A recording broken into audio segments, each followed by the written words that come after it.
मोर प्रणाम मेरे उपस्थित आमर समस्त गुरुजन माने समस्त अतिथि माने समस्त ग्रामवासी माने समस्त को मोर अशेष अशेष प्रणाम। ए अनुष्ठान जी कर्मकर्ता माने अच्छी ए गुरुजी गुरुमा माने समस्त को मोर अशेष अशेष धन्यवाद। बहु कष्ट करी ए अनुष्ठान को से आज ये स्थान में पहुँची आज हूँ तार वार्षिक उत्सव मु जगन्नाथ पाखे प्रार्थना करुँची जिते भी पिला पढ़ुंट समस्त भविष्य उज्ज्वलमय हो समस्ते भल रुहतु समस्त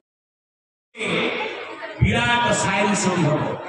राज्य में गोटे साइंस हम से पुणी खपरास 1200-1500 कोटी टका खर्च हम सारा राज्य लोक मैंने ये देखा आसवे तेणु ये अंचल विकास हम प्रथमे ढेंकानाल विकास हम ढेंकानाल जो मेडिकल अच्छी से मेडिकल गोटे मेडिकल कॉलेज हम कॉलेज हम ये किसी कम कथा नुहे आपण मैंने टिके कथार कटक गंडा गंडा फैक्ट्री सब आहरी आसवे फोर रास्ता गंडा गंडा फैक्ट्री आसो कि नहीं आसवे तो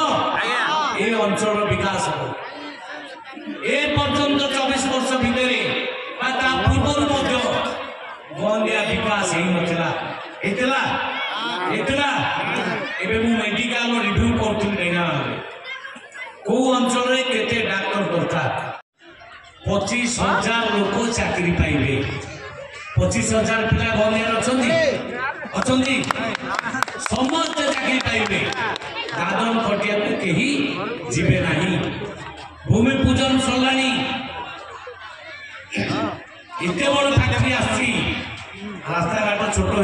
कि 4 लेन विशिष्ट रास्ता हम मु आगुरी कही